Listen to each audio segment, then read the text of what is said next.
시간 찬양의 고백 감사합니다. 저를 따라 같이 한번 고백해 보겠습니다. 우리는 연약하지만 나는 연약하지만 주님 강하십니다. 믿으세요? 진짜요? 여러분 진짜 믿으신다면 정말로 그 주님의 강하심이 우리의 삶 가운데 어떻게 역사하고 나타나는지. 요즘 여러분 그 가을 되니까 여러분 우리 교회도 그 대복 많이 열렸잖아요. 작년 재작년에는 이제 많이 열리지가 못해서 우리 장로님 또 여러분들이 수고해 주셔가지고 겨울에 걸음도 많이 주시고 뭐 약도 조금 치고 이렇게 했더니 작년보다 훨씬 더 많은 풍성한 열매가 맺혔어요. 왜 그랬을까요? 열매도요 잘 먹어야, 좋은 영양분이 잘 공급돼야 풍성하게 잘 맺혀지고 나무도 잘 자라잖아요. 여러분 마찬가지입니다. 우리는요, 우리 육신은 잘 먹어야, 우리 건강하게 뭐 맛있는 거 좋은 거 잘 먹으면 우리 육신은 건강해지는데, 우리의 영혼은 여러분 음식 좋은 거 먹고 여러분 편안한 삶을 산다고 우리의 영혼이 강건해지고 힘을 얻는 것은 아니에요. 우리의 영혼은 전능하신 하나님, 능력의 주님, 그분의, 그 주님의 능력과 역사하심이 뭘 통해서 우리의 삶과 우리의 심령이 은혜로 공급되어져야, 주님의 은혜가 우리의 심령 속에 부어지고 넘쳐나야, 공급되어야 우리 영혼이 힘을 얻고 주님의 전능하심과 능력을 힘입어 승리하는 삶을 살아가게 될 줄로 믿습니다. 아멘. 우리 옆에 계신 분들 이렇게 인사 한번 나누겠습니다. 좀 그렇지만 잘 먹고 잘 삽시다. 뭘 잘 먹고 잘 살아요? 우리 여러분 밥 잘 먹고 잘 살자는 얘기가 아니라 주님의 은혜를 잘 먹고 주님의 은혜를 잘 누리고 주님의 공급하심과 역사하심 그 은혜와 평강을 풍성하게 누리고 살아서 우리 영혼이 풍성한 열매 맺는 승리하는 우리 사랑하는 성도님들 되시기를 다시 한번 주님의 이름으로 축복합니다. 아멘. 이제 정식으로 인사합시다. 한 주 동안 잘 지내셨습니까? 네, 알겠습니다. 다시 한번 이렇게 인사 나누겠습니다. 주님의 사랑으로 사랑합니다. 네, 뭐 별로 마음에 없는 분들은 인사를 안 하시는 것 같아요. 왜 주님의 사랑으로 사랑해야 되는가? 나를 주님이 사랑하시는 것처럼 나를 사랑하시는 그 사랑으로 내 옆에 있는 형제자매도 주님이 똑같이 사랑하시기 때문에 내가 그 주님의 사랑으로 사랑하는 걸 주님이 참 기뻐하시는 일이고, 사랑을 고백하고 나눌 때 제가 일부 예배 때 여쭤봤거든요. 혹시 여러분 최근에 누구에게 사랑한다라고 고백해 보신 적 있으세요? 여러분 혹시 있으세요? 감사합니다. 일부 예배 때 두 분인가 대답을 하시더라고요. 사랑한다고 고백하는 건 참 귀하고 복돼요. 왜? 내가 고백하는 그 사랑을 통해서 하나님이 주신 내 사랑이 그 사람에게 흘러갈 수 있잖아요. 그래서 그 사랑이 풍성한 열매를 맺고 사랑의 귀한 은혜를 누리는 우리 모두가 되어야 될 줄로 믿습니다. 나를 사랑하시는 주님이 나를 사랑하심 같이 그 사랑으로 내 영혼을 사랑할 때 하나님의 사랑을 알고 더욱더 귀하게 그 사랑과 은혜 가운데 거하는 저와 여러분들이 모두가 될 줄로 믿습니다. 가을이 깊어져 가고 있습니다. 시간이 금방금방 지나가는 것 같은데요, 세월이 흘러가는 것처럼 우리의 인생의 시간들도 흘러갑니다. 네. 우리 인생의 시간들도 흘러가요. 우리 인생의 시간이 흘러가면 좀 차이가 있습니다. 우리 육신의 삶은, 우리의 육신은 이 세월의 시간을 거스를 수가 없어요. 흘러가는 대로 그대로 흘러갑니다. 어렸을 때는 세월이 흘러가면요, 뭐가 있었냐면 성장이라는 걸 해요. 아이 때는 시간이 지나면 그 정상적으로 어느 정도만 먹고 어느 정도 생활을 하면 어느 정도는 자라요. 그런데 이제 성인이 되면 더 이상 육체는 자라지 않아요. 그럼 뭐가 자라요? 우리의 정신과 우리의 경험과 우리의 삶의 영역들이 조금씩 성숙해가지고 가요. 그런데 어때요? 노년에 가면 우리의 육신은 조금씩 연약해져 가요. 그게 여러분 우리의 세월을 거스를 수 없는 우리의 육신의 삶이에요. 그런데 우리에게 있어서는 우리 육신의 삶뿐만 아니라 뭐 더 중요하냐면 우리의 영혼이 굉장히 중요하거든요. 영혼이 굉장히 중요하기 때문에 우리에게 뭐가 중요한가? 우리 지난주에 어떤 말씀을 나눴냐면 성화에 대한 부분을 잠깐 나눴어요. 성화. 우리가 성화하면 거룩하게 된다. 거룩할 성자에다가 뭐 변화할 화자를 쓰니까 거룩하게 변화되는 것을 우리가 성화라고 생각하기 쉬워요. 혹시 어떤 분들은 뭐 성화라 해서 그림 생각하시는 분 계시는지 모르겠어요. 뭐 이제 코드가 안 통해가지고. 여러분 그렇잖아요. 여러분 뭐 이렇게 종교적인 그림 이런 걸 보고도 성화라고 하잖아요. 근데 그 성화가 아니고 이제 거룩할 성자에다 변화될 활자를 써서 성화라고 하는데, 우리는 이 성화를 생각하면 우리가 성화해야 된다니까, 성화의 삶을 살아야 된다니까 우리가 거룩하게 변화되도록 열심히 노력해야 되겠구나 이렇게 생각하기가 참 쉬워요. 그런데 여러분 이 성화에서 거룩하게 변화되는 것, 거룩하게 되는 것은 성화의 삶의 결과이고 열매이지 이게 성화의 사실 전부는 아니라는 거예요. 성화가 뭔가? 성화는 우리가 하나님의 자녀로 의롭게 거룩한 주님의 자녀가 되는 것은 뭘로 되는 거예요? 하나님의 은혜로 되는 거거든요. 하나님의 은혜로 예수님을 나의 구주로, 나의 주님으로 모셔드릴 때 내가 하나님의 자녀로 거듭나요. 여러분, 그래서 마치 아이가 태어날 때 응애하고 한번 태어나는 것처럼 우리의 거듭남은 여러분, 우리가 믿음으로 예수 그리스도를 믿는 그 순간에 단번에 일어나는 참 놀라운 은혜의 역사의 사건이에요. 달라지는 것은 별로 없는 것처럼 보이는데 뭐가 달라지냐? 우리의 신분이 달라지고요, 하나님과의 우리와의 관계가 달라져요. 어떻게 달라지는가? 하나님이 내 아버지가 되시고 나는 하나님의 자녀로 거듭나는. 여러분, 요한복음 1장 12절 제가 너무 많이 언급을 해서 제가 이렇게 계속 반복해서 언급하는 이유가 있습니다. 왜냐하면 이게 계속 반복해서 듣다 보면 암송을 안 해도 조금씩 마음에 새겨지고 남거든요. 영접하는 자, 곧 그 이름을 믿는 자들에게는 하나님의 자녀가 되는 권세를 주셨다는 거예요. 어떻게 하나님의 자녀가 되는가? 여러분, 열심히 노력하고 선행을 한다고 여러분, 우리가 열심히 공로를 쌓고 여러분, 우리의 자격을 갖춘다고 하나님의 자녀가 될 수 없어요. 하나님의 자녀가 되는 유일한 방법은 예수 그리스도를 나의 주님으로 영접하는 거예요. 예수님이 나의 구주가 되심을 내가 믿고, 예수님 내 안에 들어와 주세요. 그러면 예수님이 내 안에 들어오셔서 뭐가 되어주시냐면 하나님의 생명으로 내 안에 오셔서 역사하신다고요. 하나님의 생명으로 다시 새롭게 거듭나게 하시고 하나님의 자녀가 되게 하시는 놀라운 은혜를 힘입게 해주세요. 그걸 뭐라고 해요? 성경에서는 의롭게 된다, 의화라고 부른다고요. 우리가 의롭게 되고 하나님의 자녀가 되는 건 한순간에 일어나는 놀라운 기적적인 사건이에요. 참 신비해요. 옛날에서 구원파는 맨날 몇 시, 언제냐 물어보고 다녀요. 시간과 순간이 그렇게 중요하진 않아요. 왜? 그건 주님이 정확하게 잘 아시니까. 우리가 뭐예요? 주님의 은혜로 내가 자격이 없지만 주님의 은혜로 하나님의 자녀가 되었습니다라는 것을 고백할 수 있는 걸, 그걸 경험하는 것. 어떤 분은 감격 가운데 경험하신 분 계시고요. 어떤 분들은 무덤덤하게 긴가민가 하신 분들도 계세요. 중요한 건 뭐예요? 하나님이 그렇게 작정하시고 우리를 하나님의 자녀로 새롭게 거듭나게 하셨다라는 거예요. 뭐가? 우리의 영혼의 신분이. 그걸 뭐라고? 의롭게 되었다.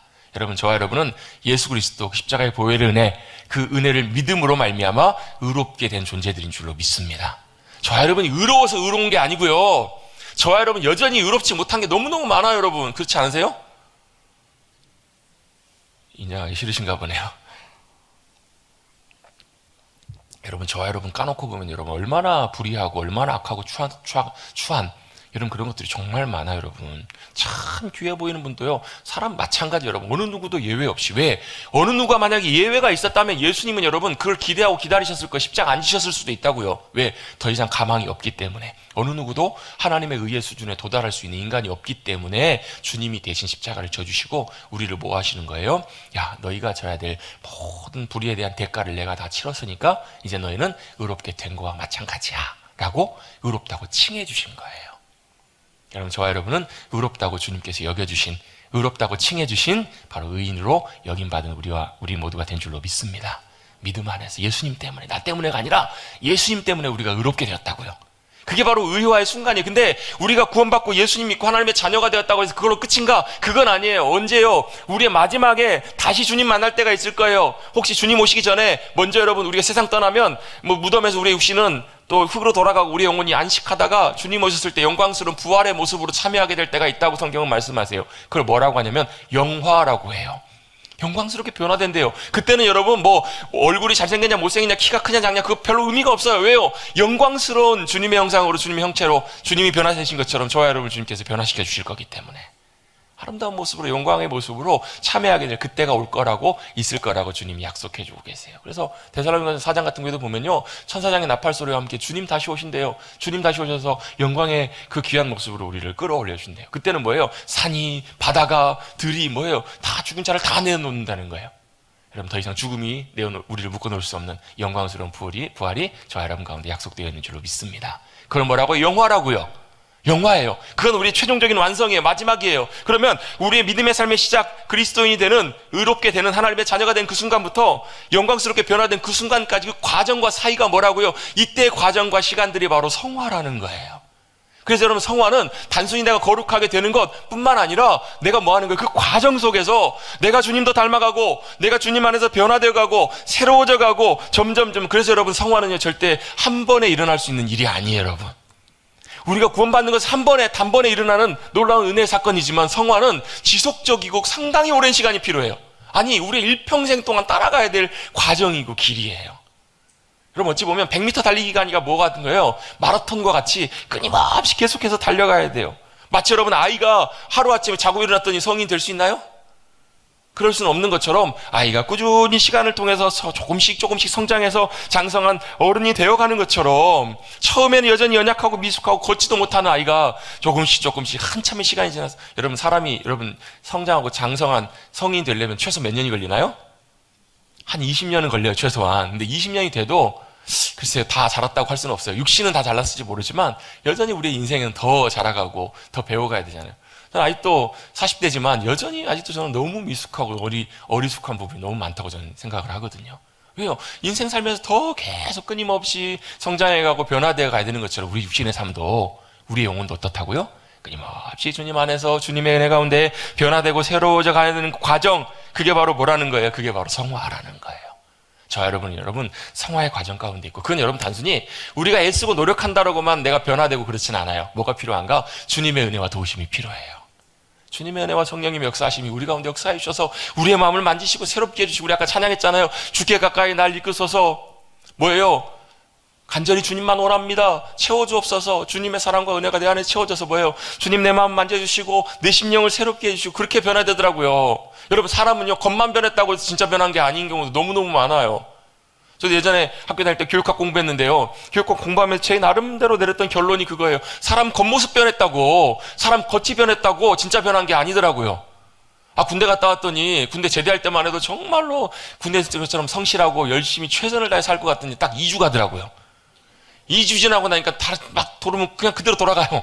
왜 그런가? 그때 군대에서 배우고 훈련했던 내 삶의 스타일과 양식이 어찌 보면 제한된 환경 속에서, 거기에서 내 시간과 환경이 훈련되어져서 만들어진 모습이기 때문에, 뭐가요? 내 속과 중심이 진짜 바뀐 거라면 내 삶이 변화될 확률이 굉장히 높지만, 여러분 그게 아니고 겉만 바뀐 경우에는 진짜 바뀐 게 아닌 경우 너무 많아요. 여러분, 성화는 우리의 심령과 영혼의 삶이 변화되는 것이고 주님도 닮아가지고 가진 것이 새로워져 가는 것이에요. 여러분, 저와 여러분이 성화의 귀한 삶의 은혜를 누려서서 더 귀하게 주님 닮아가며 새로워지고 성장해가고 성숙해가는 귀한 은혜를 누리시는 저와 여러분 되시기를 주님의 여러분 축복합니다.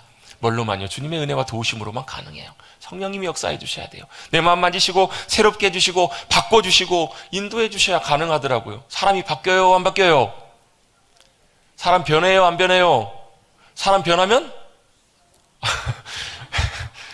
제 입으로 하기로 안 해도 감사합니다. 말씀해 주셔서. 사람이 이상하게 변하면 이상하다, 뭔 일 있나, 죽을 때가 다 됐나, 그런 생각을 한다고. 사람 잘 안 바뀌어요. 3살 버릇 8까지 간다는 말이 그냥 나온 말이 아니잖아요.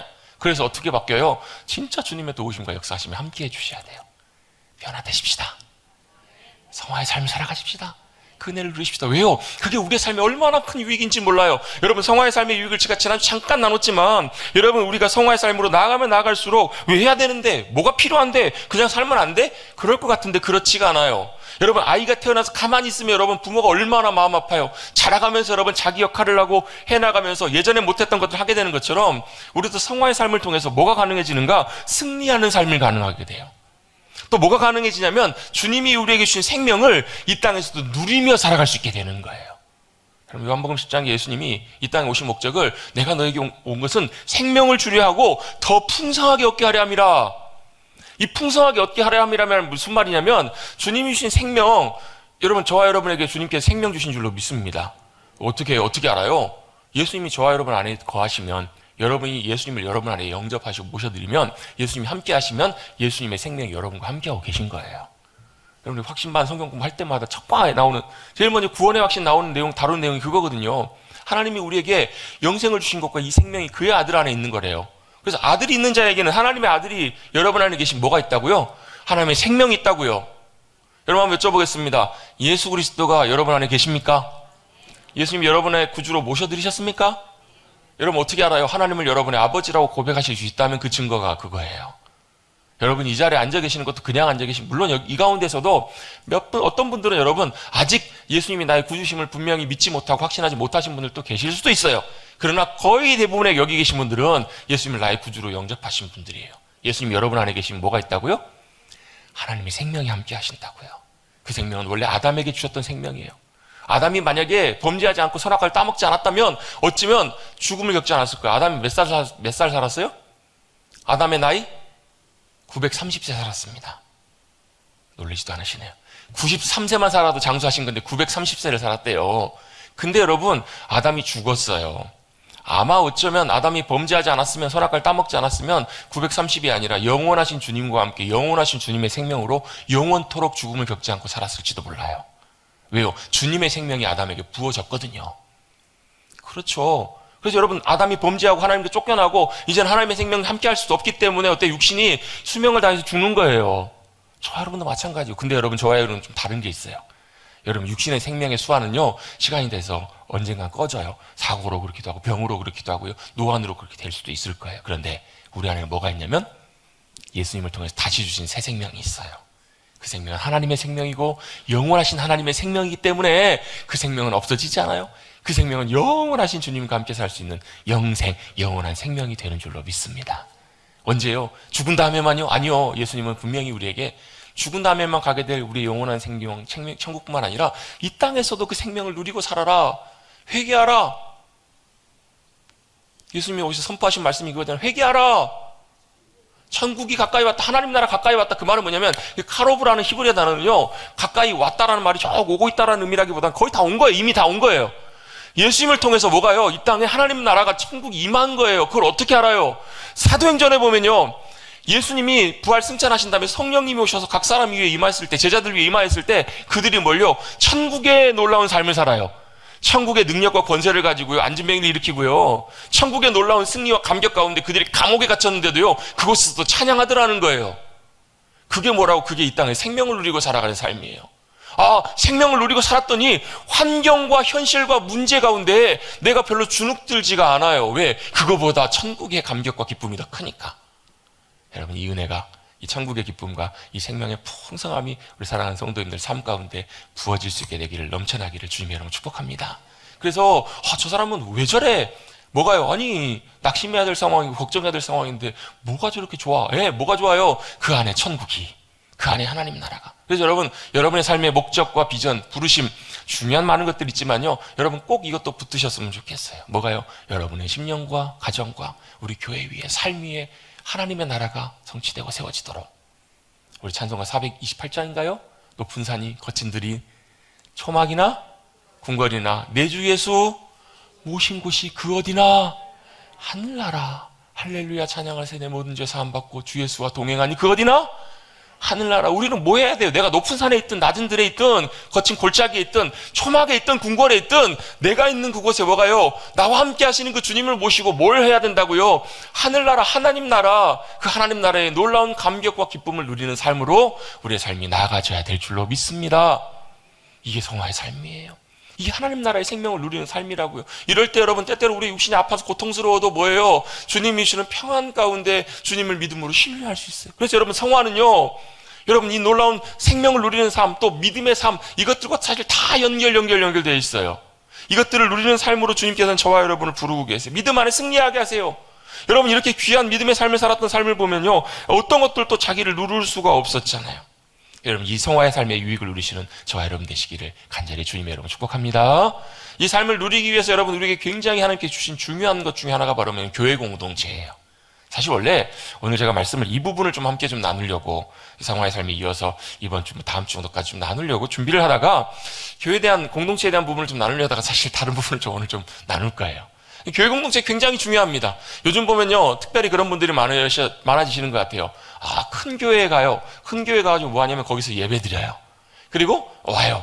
뭐 하는 거냐면 큰 교회 교인이고 신앙생활 하는 거지만 실제로는 뭐냐면 거기서 큰 교회에서 예배만 드리는 거예요. 왜요? 간섭 안 받고 불편함 없이 부담 없이 그냥 예배 드리는 것만으로 그래도 나 신앙생활 하면서 예배는 드렸으니까, 이런 마음, 이런 생각을 갖는 경우들이 참 많다라는 거. 그런데 여러분, 성화의 삶은 사실 그냥 쉽게 되는 것만은 아니에요. 우리의 삶이 변화되고 새로워져 가는 것, 주님의 은혜를 힘입는 것은 때때로 뭐가요? 부대치기도 하고 때때로 걸리기도 하고. 그러면서 왜 교회 공동체가 필요한가? 교회 공동체에서 서로 여러분 맞부딪히면서 만나면서 관계하면서 그 관계를 통해서 뭐가요? 내 모습이 드러나고 내 이런 모습들이 드러나고 부딪히고 깎이고, 이런 관계와 교제 과정들이 꼭 있어야 되기 때문에 주님께서 이 땅에 뭘 두셨냐면 교회 공동체를 두셨어요. 여러분, 물론 수도사들이나 이런 사람들은 혼자 사람 없는 곳에 가서 돌을 닦기도 하고 거기서 하나님의 은혜를 구하고 혼자 그렇게 변화돼 가고 수양도 하기도 합니다. 그런데요, 주님은 늘 우리에게 말씀하세요. 베나산 꼭대기 있기를 원했던 베드로와 야고보와 요한에게 주님 우리 여기 초막 짓고 같이 있으면 안 될까요? 얼마나 좋았으면. 근데 주님 뭐라고 말씀하시냐면 아니다. 산으로 내려가라. 무슨 말이에요? 밑에 우리의 삶의 자리로 돌아가라는 거예요. 우리 삶의 자리로 돌아가 봤더니 어때요? 막 난리가 났잖아요. 밑에 막 귀신 들린 아들 데리고 온 아버지가 제자들이 못 고쳐주니까 막 낙심하고 막 어쨌든 막 화도 내기도 하고 예수님 앞에 막 불평을 내고 막 난리예요. 그게 바로 뭐라고요? 그게 바로 저와 여러분이 살아가는 삶의 현실이고 삶의 자리라고요. 주님은 바로 그 자리로 돌아가라는 거예요. 교회가 그래요. 여러분, 교회가 여러분 천국 같으면 얼마나 좋겠어요. 아멘. 그렇잖아요, 여러분. 근데 여러분, 그게 쉽지 않을 때도 참 많아요. 왜 그럴까? 하나님께서는 그 관계를 통해서, 그 공동체를 통해서 뭘 해가시는 거예요? 우리를 다듬어 가시고, 우리를 빚어 가시고, 세워 가신다고요, 여러분. 여러분, 그 귀한 성화의 삶을 위해서 여러분, 교회 공동체가 참 우리에게 필요해요. 여러분, 우리 그 귀한 관계들이, 귀한 공동체의 귀한 모습들이 우리 머릿돌 교회 위에도 온전하게 세워져 갈 수 있게 되기를 간절히 바랍니다. 계속해서 저도 기도하고 있는 기도의 내용들이에요. 주님, 우리 머릿돌 교회 가운데 공동체가 온전하게 회복되고 새로워지게 하여 주옵소서. 사실 그 지금 시대 상황에 다들 신앙생활 하시는 분들 또 교회 많은 분들이 고민이에요. 예전 같았으면 예전의 역할들을 했던 거지 말하면 뭐냐면 구역이에요, 구역. 또 선교회예요. 근데 지금은 분위기가 많이 달라졌어요. 상황들이 너무 많이 달라요. 정말 중요한 것이 구역이든 아니면 뭐든 간에 그 안에서의 본질적인 역할과 할 수 있는 그것들이 온전하게 작용해야 된다고요. 때때로 어떨 때는 관계 가운데 서로 어려워지기도 하지만 그 가운데서 통해서 서로 기도하고 서로 하나의 관계를 통해서 서로에게 유익을 주고 서로에게 도움을 줄 수 있는 그런 귀한 영적인 공동체, 관계, 그런 귀한 소그룹과 관계들이, 공동체들이 우리 교회 가운데 세워지고 회복돼야 될 줄로 믿습니다. 아멘. 그런 우리의 필요, 영적인 필요가 우리 가운데 있다라는 거예요. 이제 오늘 이 부분을 나누려고 하는 것이 아니었기 때문에 더 깊이 자세하게 나누지는 않겠습니다. 나중에 기회가 되면 더 풍성하게 이런 부분들을 좀 나눌 수 있었으면 좋겠습니다. 이 성화에 있어서 이 공동체, 교회 공동체가 필요하고요. 또 많은 여러 가지가 필요하지만 너무너무 기본적이지만 당연하고 굉장히 중요한 것 또 한 가지가 있습니다. 저를 따라 같이 한번 고백해 보시겠습니다. 기도의 삶입니다. 기도입니다. 기도도 이 성화의 삶에 있어서 굉장히 필요하고 중요합니다. 또 반대로요, 우리가 성화의 삶을 살아가다 보면 우리가 변화돼가고 성숙해가고 성장해 가게 되면 자연스럽게 같이 이루어지는 것들이 바로 뭐냐면 기도가 우리의 삶의 자리에 자리 잡게 된다는 거예요. 기도가 삶이 되고 삶이 기도가 돼요. 믿음도 마찬가지거든요. 나중에 한번 또 나눌 기회가 있었으면 좋겠어요. 우리가 성화의 삶으로 나가게 되면 자연스럽게 모두 같이 따라오냐면 믿음의 삶도 같이 따라와요. 쉽게 말씀드리면 믿음도 같이 성장하고 자라간다고요. 기도도 마찬가지입니다. 여러분, 우리의 일상과 같이 우리의 일상생활 속에 우리의 성화의 삶을 살아가다 보면 뭐가요? 기도가 우리의 삶에 자리 잡게 돼요. 요즘 여러분 거의 많은 분들이 교회 다니시는 우리 그리스도인들 같은 경우에 보면요, 밖에서 식당에 식사하실 때도 식사하시기 전에 거의 대부분 뭐 하세요?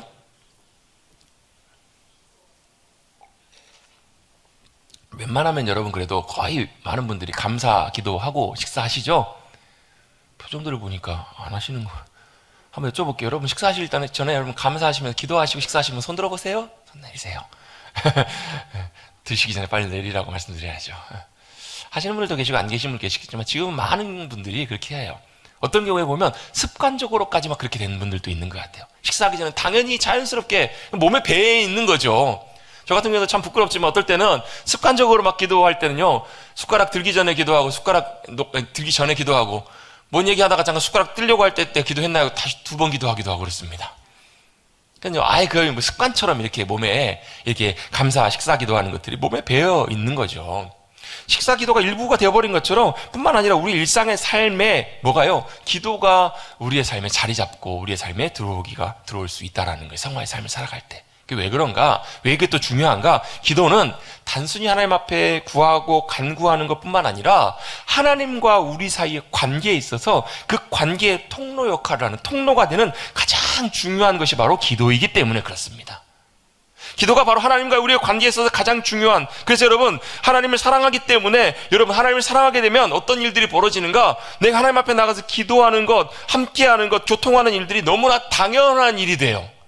너무나 정상적이고 당연한 일이 되고 사모하고, 그것이 여러분 기도가 의무나 짐이 아니라 즐거움과 기쁨이 될 수 있다는 거예요. 여러분 이런 은혜가 임하시기를 축복합니다. 기도가 의무와 짐이 아니라 기쁨과 즐거움이 되는 것, 이게 여러분 하나님과의 우리와의 사랑의 관계들이 온전해질 때 우리 가운데 부어지는 은혜라는 거예요. 이걸 제일 잘 보여주신 분이 예수님이세요. 예수님. 예수님의 사복음서에서의 예수님의 삶과 공생의 사역들을 살펴보면 예수님이 여러 가지 많은 일들을 하셨지만 가장 중요하게 하셨던 것이 바로 뭐냐면 기도예요. 기도. 사람들이 몰려와서 예수님을 찾을 때도 그들을 뒤로하고 그들을 마다하시고 예수님은 한적한 곳에 가세요. 그렇게 밤새도록 고생하시고 수고하시고도 아침 이른 시간에 일어나서 기도의 자리에 나가세요. 어떨 때는 밤이 맞도록 기도하세요. 뭐하러 가셨을까요? 아버지 하나님께 나가신 거예요. 아버지 하나님께 기도의 자리에서 나가셨습니다. 뭐 때문에요? 그냥 나가신 것이 아니라 아버지 하나님을 늘 사랑하셨고 사모하셨기 때문에, 늘 기뻐하셨기 때문에 기도의 자리에서 하나님 아버지를 구하며 믿음으로 나가셨던 거예요. 저도 말씀을 준비하다 보니까 진짜 그런 것 같아요. 여러분, 우리가 기도할 때 하나님 뭐라고 하나님 아버지라고 기도하잖아요. 그죠? 하나님을 우리가 뭐라고 고백해요?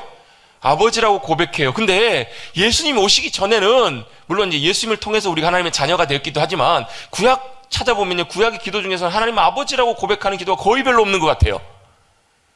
예수님은 기도의 자리에 나가셔서 하나님께 어떻게 나가셨는가? 아버지 하시면서 나가신 거예요. 네, 아버지, 아버지 되신 하나님 앞에 그렇게 나아가셨던 거예요. 여러분, 부모와 자녀와의 관계가 원만하면, 좋으면, 사랑의 관계면 자녀가 부모에게 나올 때 어떻게 나와요? 기쁨으로 나오잖아요. 별로 안 그러신가 봐요. 물론 불편하고 갈등이 생기면 명절 때 자녀가 집에 찾아오는 것도 불편하고 쉽지 않지만, 여러분, 사랑이 좋은 가족의 관계라면 여러분 명절 때 자녀가 집에 내려오는 게 뭐예요? 기쁨이 되잖아요. 사모함이 되잖아요. 그러시죠? 왜 그래요? 사랑하면 그래요. 사랑 좀 합시다, 우리. 사랑하면 그렇게 돼요. 사랑하면 사모해요. 사랑하면 기쁨이 돼요. 사랑하면 만나고 싶어요. 사랑하면 함께하는 것이 즐거움이 돼요. 그래서 예수님은 기도의 자리에 가셨던 거예요. 누굴요? 사랑하는 아버지 하나님, 사랑하는 아버지와 함께 시간을 보내시기 위해서. 그게 바로 예수님의 기도의 삶이었고, 그것이 의무나 짐이 아니라 오히려 예수님의 큰 힘과 기쁨과 만족과 유익이 되셨던 거예요. 여러분, 성경에 보면 그런 등장하는 많은 인물들, 여러분 기도 빼놓고 설명하기 어려운 인물들 너무너무 많아요. 그 유익을 누렸던 거예요. 다윗, 다니엘, 사도 바울, 사무엘, 모두가 다 기도의 사람들이었어요. 한나, 여러분 찾아보면 여러분 성경에 너무너무 많이 등장해요. 바로 뭐예요? 기도가 의무가 아니라 짐이 아니라 그들에게는 기쁨이 되고 힘이 되고 유익이 되었기 때문에 그들은 기도의 삶을 살았던 거예요. 여러분, 저와 여러분도 사실 기도가 이렇게 되는 귀한 자리까지 나가시는 저와 여러분 되시기를 간절히 바랍니다. 근데 많은 분들과 대화하다 보면 기도하면 기도에 대해서 상당히 어려워하거나 불편해하고 좀 부담스러워 하시는 분들을 종종 많이 만나게 돼요. 그러면서 하신 얘기가 그겁니다. 문제는 기도를 하려고 하는데 기도를 잘 하지 못해서 부담을 많이 느끼신다는 거예요. 기도를 잘 못해요. 그러면서 기도하려고 앉아가지고 3분 딱 지나기 시작하면 그때부터 할 말이 없으시대요. 기도하려고 하는데 3분 지나고 5분 지나면 더 이상 할 기도가 없어요. 그래서 그걸 넘기기가 참 쉽지가 않아요. 어떤 분들은 기도인도 대표로 기도하실 때 보면 그것 때문에 참 걱정을 많이 하시는 분들도 계세요. 또 이런 분들도 계시는 것 같아요. 기도를 해야 되는 건 알겠는데, 해야 된다는 걸 알겠는데 안 돼요. 그래서 여러분, 오늘도 예배 끝나고 가시면서 다시 또 기도의 삶을 시작해야 되겠다, 기도해야 되겠다, 아마 작정하고 가신 분들도 분명히 계실 거예요. 근데 어때요? 삶의 자리로 돌아가서 일상으로 돌아가면 어때요? 막 이래저래 하다가 보면 바쁘게 지내고 이래저래 하다 보면 잘 안 될 때가 너무너무 많으시죠? 많은 분들 계세요, 안 계세요? 우리 솔직해지십시다. 해야 되겠는 알겠는데, 하기는 하고 싶은데, 해야 되겠는데 잘 안 돼요. 그래서 결국 못하고 일주일 후에 다시 교회 나올 때는 어떤 마음으로 나와요? 무거운 마음으로 나와요. 부담스러운 마음으로 나와요. 그래서 그 의무 때문에, 숙제 때문에 숙제하지 못해가지고 나오는 것처럼, 선생님 앞에 나가는 것처럼. 여러분, 숙제 못하고 선생님한테 가면 어때요? 혹여나 걸릴까 얼마나 마음이 부담이 돼요. 숙제하면 당당한데 숙제 못하고 가면 얼마나 마음이 부담이 돼요. 마치 그런 마음처럼. 그래서 그걸 부담으로 느끼고, 어떤 분들은요 무거운 짐, 어떤 분들은 죄책감처럼 막 느끼시는 분들도 계신다라는 거예요. 아예 포기해버리시든가, 아예 포기하고 살든가, 아니면 큰 무거운 짐과 부담을 가지고 사시는 분들도 많이 있으신 것 같아요. 어떻게 해야 될까? 어떻게 해야 될까? 오늘 본문 말씀과 성경을 통해서 한 가지 비결을 한번 잠깐 좀 생각해보고 나눴으면 좋겠습니다. 두 가지를 우리 한번 정리했으면 좋겠습니다. 그럴 때 어떻게 기도의 삶으로 나갈 수 있을까? 성화의 삶에서 기도가 우리의 삶이 유익이 될 수 있을까? 두 가지입니다. 죄송합니다. 첫 번째는 너무 당연해요. 그래도 기도하셔야 돼요. 첫 번째가 뭐라고요? 기도하셔야 된다고요. 그래도 기도하셔야 돼요. 기도해야 한다는 거예요. 첫 번째는 기도해야 한다는 것입니다. 두 번째는 여러분, 이런 방법이 있습니다. 뭐냐면, 또 한 가지는 주님을 사랑하는 사랑이 있어야 기도가 기쁨이 돼요. 주님을 사랑하는 사랑이 있어야 한다는 것입니다. 여러분, 사랑하는 사람과 관계가 맺어지기 시작하면요, 그 사람한테 나아가는 것이 부담이 되지 않아요. 사랑하는 사람과 만나러 가는데 무슨 말을 해야 되나, 뭔 말을 하지, 막 메모하고 고민하고 걱정해서 나가는 분들 별로 못 봤어요. 어떻게 나가요? 그냥 편하게 나가요. 격식을 차리지 않아요. 사랑하는 사람과는요, 물론 뭐 존중해야 될 건 존중해야 되겠지만 격식 없이 허물 없이 그냥 편하게 나갑니다. 그리고 뭐예요? 편하게 하고 싶은 말을 해요. 편하게 그 마음을 털어놓습니다. 왜요? 사랑하기 때문에. 여러분, 순서나 메모나 이런 것들이 별로 필요가 없어요. 왜? 사랑하기 때문에 그 사람을 만나라고 하는 것이 뭐가 돼요? 기쁨이 된다고요. 여러분, 이것이 바로 우리 기도의 중요한 요소이고 우리가 기도가 더 풍성해져야 되는 중요한 이유라는 거예요. 사랑하면, 주님을 사랑하는 사랑이 있으면 그것이 기쁨이 된다는 거예요. 오늘 본문 한번 읽어보겠습니다. 1절 2절 한번 같이 한번 읽어보겠습니다. 116편 우리 1절과 2절 다 같이 한 목소리로 한번 오늘 본문 한번 읽습니다. 시작. 여호와께서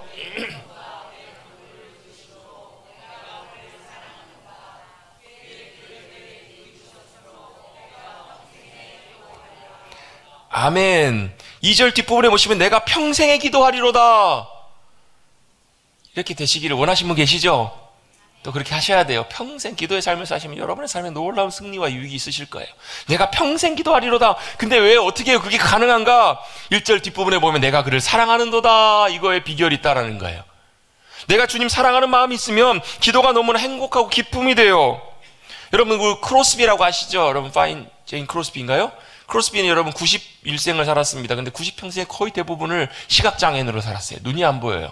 그런데 여러분, 크로스비가 작곡한 많은 찬양의 곡들이 있고 너무 많은 곡들이 있는데 그 곡들의 가사들을 보면 여러분, 정상인 건강하게 사는 사람보다 더 기쁘고 즐겁게 감사함으로 사는 것 같은 그런 고백들이 너무 많아요. 한두 번이면 그냥 그럴 수도 있겠다 싶은데요, 거의 모든 찬양의 고백들이 거의 대부분 그래요. 왜 그럴까? 시각장애인이고 눈이 보이지 않아도요, 그분은 뭘요? 천국의 기쁨을 누리고 사셨던 분이 아닌가. 그분과 함께 하시는 주님과 함께 동행하며 그 주님과 함께 풍성한 삶의 유익을 누리고 사셨기 때문에. 그래서 여러분, 혹시 그 찬양 아시는지 모르겠어요. 아까도 했지만 주의 음성을 내가 들으니 사랑한단 말일세, 아시죠? 찬송가 540장 믿는 마음으로 주께 가오니 나를 영접하소서. 3절에 보면 그런 가사가 나와요. 주의 보좌로 나아갈 때 어찌하니 기쁠까? 주의 얼굴을 항상 배우니 더욱 친근합니다. 이렇게 고백하고 있어요. 그 크로스비라는 분이요. 이게 뭐예요? 주님 앞에 나아가는 것이 기쁨이 되고 즐거움이 된다고요. 여러분, 이런 은혜가 임할 수 있게 되기를 주님의 여러분 축복합니다. 주님 앞에 나아가는 것이 뭐가 된다고? 주의 보좌로 나아갈 때 어찌하니 기쁠까? 기쁘다는 거예요? 안 기쁘다는 거예요?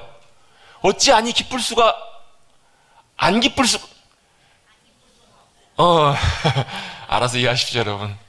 기쁘지 않겠냐는 거예요, 여러분. 어찌 안 기쁘겠는가? 여러분, 그렇잖아요. 여러분 좋아하는 사람 누구 만나면, 죄송합니다, 그 얘기 또 해서, 유명한 요즘 뭐 트로트 가수 있잖아요. 막 콘서트 막 끝났나? 어제인가요? 아니, 엊그저께인가요? 아무튼 막 했을 거예요. 아무튼 막 티켓 구하려고 사람들이 난리예요. 보면 막 70 넘으신 우리 어머님들이, 할머니들이 막 오빠. 왜 그래요? 그냥 보기만 해도 기쁜가 봐요. 저는 잘 이해를 못 하겠지만. 그렇잖아요. 사랑하는 사람, 좋아하는 사람 만나기만 해도 기뻐요. 애들이 여러분 막 연예인들 보면 막 미쳐요. 막 방방 뛰어요. 왜 그래요? 좋아하고 사랑하니까, 아끼니까. 여러분, 우리 주님을 그렇게 사랑하시면, 이렇게 주님 그렇게 반만이라도 사랑하시면 좋겠어요. 주님 그렇게 사랑하면 여러분, 우리 주님 만나는 거, 사모하러 나가는 것이 여러분 부담이 아니고 짐이 아니고 기쁨이 되지 않을까 싶은 거예요, 여러분. 할렐루야. 오늘 시편 기자는 116편을 기록했던 시편 기자는 뭐 누군지 잘 모르지만 어떤 분들은 다윗이 아닐까 추측을 해요. 다윗은 뭐라고요? 내가 주님을 사랑하는도다. 그래서 내가 평생에 기도하겠습니다. 기도가 뭐예요? 의무가 아니라, 부담이 아니라 기쁨과 즐거움이 된다라는 거예요. 왜요? 왜 그런가? 왜 내가 주님을 사랑하는가? 먼저 주님이 저와 여러분을 사랑하셨기 때문에 그 사랑을 알면 주님을 사랑할 수 있어요. 여러분, 주님 사랑하길 원하세요? 주님이 여러분을 사랑하시는 주님의 사랑이 어떤 사랑인지를 알기를 여러분 구하세요, 여러분. 주님이 나를 얼마나 사랑하시는지. 왜요? 주님이 나를 사랑하시기 때문에 하시는 게 있네요. 여러분, 사랑하면요, 관심이 가요. 사랑하면 관심이 가고 마음이 가서요. 뭐 또 가냐면 귀도 갑니다. 그래서 여러분, 관심이 없는 사람은요, 뭔 말하든지 별로 관심이 안 둬요. 사랑하는 사람은요, 귀가 기울어져 가지고 그 소리를 들어요. 그렇죠? 애기 소리는 누가 들어요? 엄마만 들어요.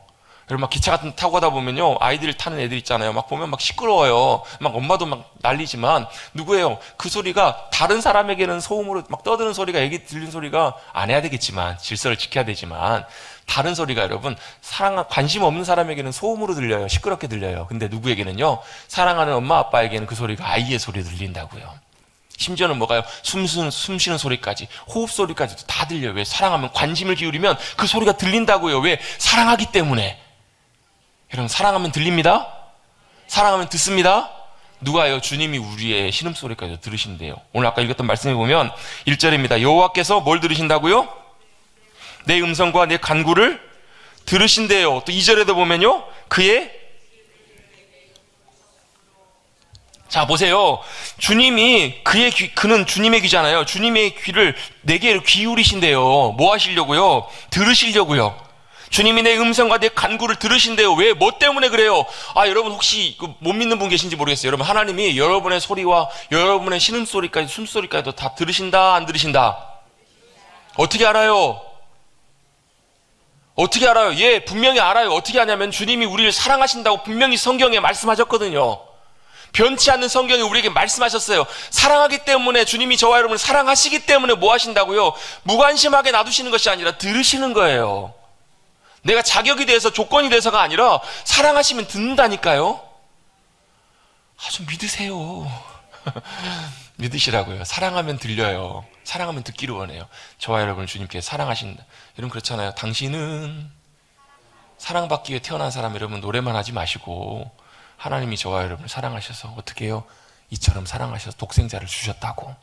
하나님의 사랑이, 예수님의 사랑에, 예수님의 십자가 사랑에 드러나 있다고요. 증명되어 있다고요. 성경에 변치 않게 여러분 분명하게 증명되어 있잖아요. 여러분 그 사랑으로 사랑하신 그 사랑이 저와 여러분을 향한 사랑이기 때문에 하나님께서 저와 여러분의 음성에 귀를 기울이세요. 들으신다고요. 간구와 어떤 소리까지도 다 들으세요. 그분이 어떤 분이신데요? 크신 하나님이세요. 예레미야 32장 77절에 보면 주 여호와 주께서는 큰 능력과 펴신팔로 천지를 지으셨사오니 주께서는 할 수 없는 일이 없으십니다. 욥기에도 보면요, 주님 어떤 분이세요? 천지 만물을 지으시고 여러분 헤아릴 수 없는 놀라운 능력과 권세를 나타내신 하나님이시라고요. 태초에 하나님 천지를 지으시고 천하 만물을 여전히 지금도 보이지 않지만 다스리시고 주관하고 계시는 크신 하나님이 저와 여러분이 뭐길래 저와 여러분을 사랑하셔서 뭐 하신다고? 들으신다고요. 기도와 간구를 들으시고 귀를 기울이고 계신다고요. 여러분 그걸 믿으시는 여러분들 되시기를 주님의 이름으로 축복합니다. 들으시고 뭐 하세요? 이 시편 기자는 이걸 경험했습니다. 나의 기도를 들어주시기 때문에 3절에 내가 사망의 줄이 나를 둘러싸고 수월이 고통이 나를 온전히 찾아올 때, 내가 환난과 슬픔을 만났을 때 내가 뭐예요? 4절 한번 같이 한번 읽어보겠습니다. 시작. 내가 여호와의 이름으로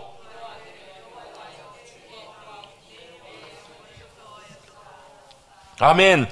그 고통과 그 아픔, 사망의 줄이, 여러분 사망의 줄이 여러분 둘러보신 적 있으세요? 낙심하실 때 있잖아요. 아이고 죽겠네, 아이고 고통스럽네, 아이고 힘드네. 고통이 나를 찾아와요. 지옥의, 스올이란 말은 이제 음부라는 말로 옛날에 표현이 됐는데요, 지옥의 고통이 나를 찾아올 때가 있어요. 환난과 슬픔을 만났을 때 이 시편 기자는 뭐 했다고요? 여호와의 이름으로 기도했다라는 거예요. 하나님께 구했다라는 거예요. 뭘요? 내 영혼을 건져달라고, 나를 구원하고 나를 도와주시도록 나를 붙잡아 달라고 기도했다라는 거예요. 그랬더니 어떻게 돼요?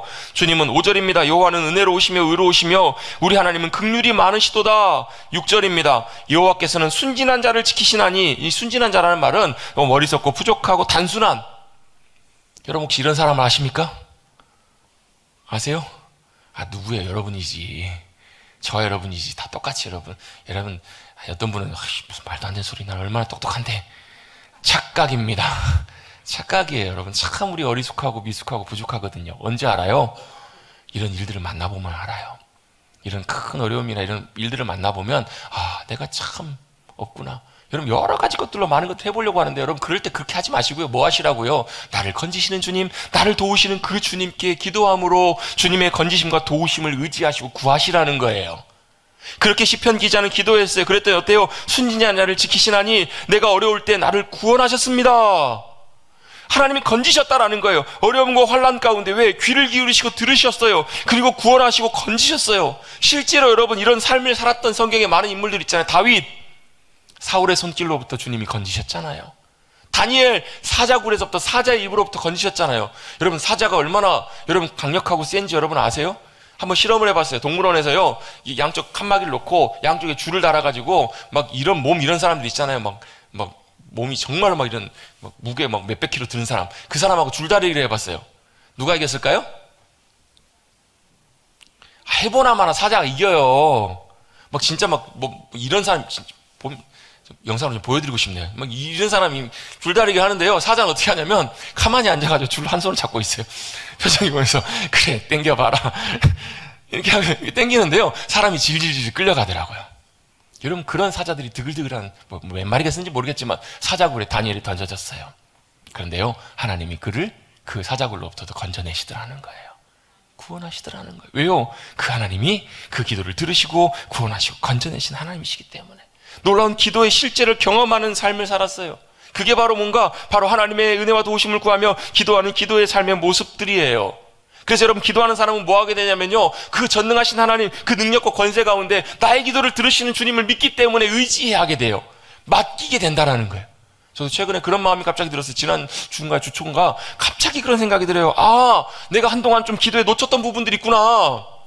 아, 내가 이 부분을 기도하지 못했구나. 한동안 기도를 이걸 놓쳤구나라는 것들을 제가 순간 깨닫게 하나님께서 해주셨던 것 같아요. 그래서 다시 한번 그걸 기도하기 시작했어요. 이게 뭐냐면 이런 거예요. 그 기도를 쉬고 기도를 안 하게 되면 그 예를 들면 뭐 이런 우리 삶의 자리 교회 가운데 예를 한번 들어볼게요. 교회에 어떤 일들이 일어나냐면 생각지도 않은데 별일도 아닌데 불평과 불만이 생기기 시작해요. 교회 안에 어떤 여러분 아무것도 아닌데 그냥 서로에 대한 불편한 마음들이 생기고요. 불평과 불만이 전염돼 가기 시작하고 뭐 별거 아무것도 아닌데 용납이 안 돼요. 이해가 안 돼요. 마음이 완고해지고 굳어져요. 그 배후에 다 누가 있는가? 사단이 교묘하게 사단의 관계로 역사하는 그런 일들이 참 많거든요. 뭐 때문에요? 그 기도를 쉴 때 그런 일들이 일어나요. 가정도 마찬가지고요. 삶의 영역도 마찬가지예요. 그때 뭐 하셔야 돼요? 주님께 믿음으로 맡기고 기도하면서 그 권세를, 그 어둠의 권세들을 내어 쫓으시고 여러분 깨트리시고 승리하셔야 돼요. 여러분 이 자리 가운데 계신 분들 가운데 혹시라도 그런 어둠의 권세와 굴레가 여러분을 둘러싸고 여러분을 묶고 있는 분들 계신다면 이 시간 믿음으로 선포합니다. 깨어지고 무너갈 줄로 믿습니다. 빛인 주님의 영광과 회복 역사들이 함께 하실 줄로 믿습니다. 여러분 이건 믿음으로 선포하고 기도하는 거 여러분 너무너무 중요합니다. 여러분 그렇게 믿음으로 기도하십시오. 여러분 그런 일들, 그런 상황들이 생겼을 때 불편함과 여러 가지 뭔가 이상을 알 수 없는 그런 일들이 생겼을 때 여러분 우리는 사람과 그 관계와 눈에 보이는 것과 싸우는 것이 아니라 혈과 육에 대한 것과 싸우는 것이 아니라 어둠의 권세와 싸우는 것이기 때문에 그래요. 제가 주보에도 잠깐 내용을 썼지만 예전에 어떤 목사님이 쓰셨던 칼럼을 한 번 본 적이 있어요. 주보에 쓰셨던 칼럼인데 시 없는 가정에는 신방하지 않습니다.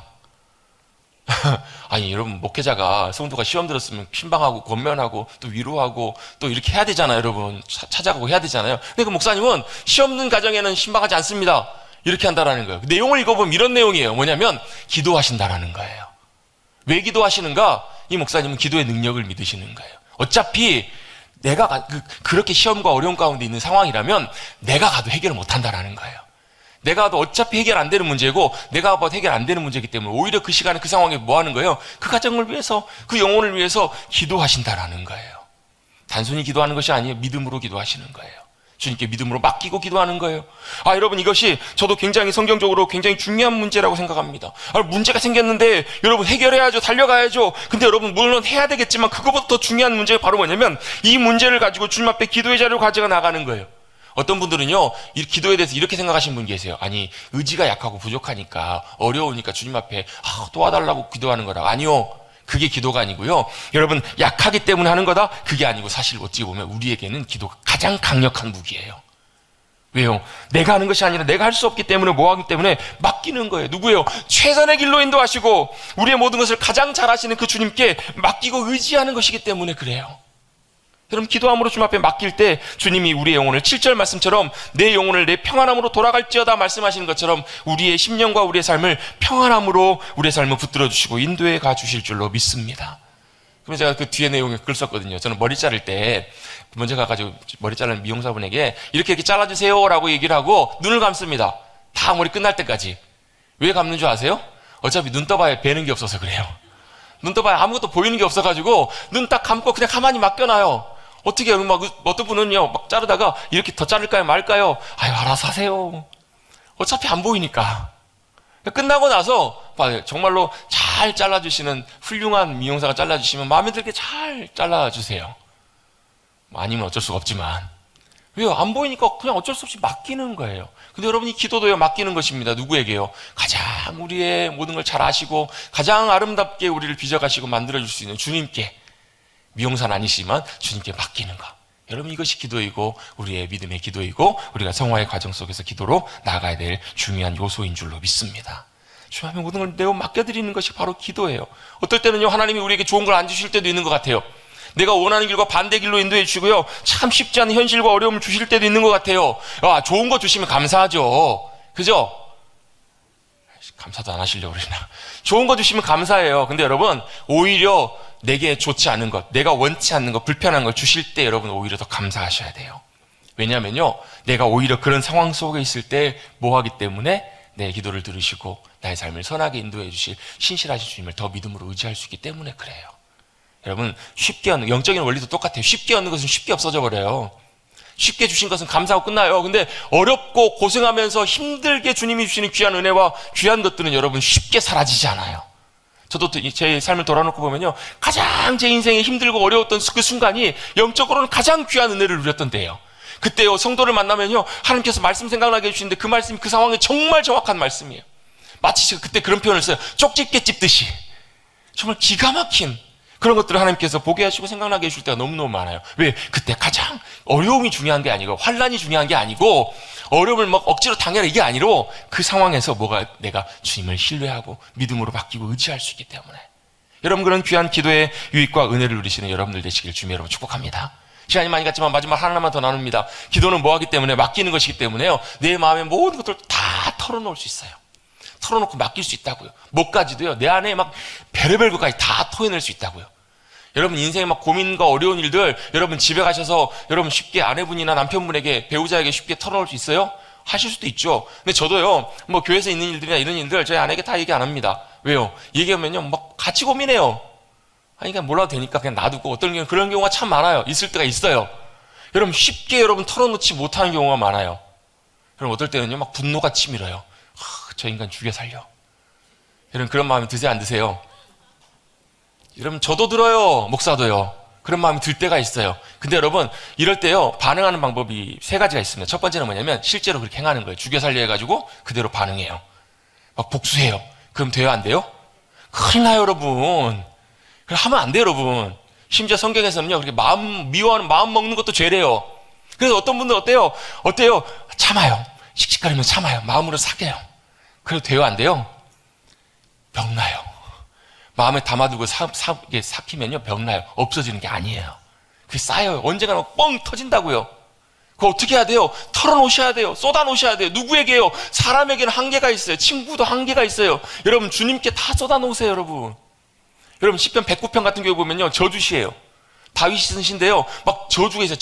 나는 사랑했는데 저 인간이 나를 너무너무 힘들게 한다고. 그러면 저주를 쏟아붓는 내용이에요. 제가 차마 입에 옮기기 힘들 만큼 하나님, 악인이 저를 지배하게 하시고 사탄이고 오른편에 가게 하시고 자식은 고아가 되게 하시고 아내는 과부가 되게 하시고.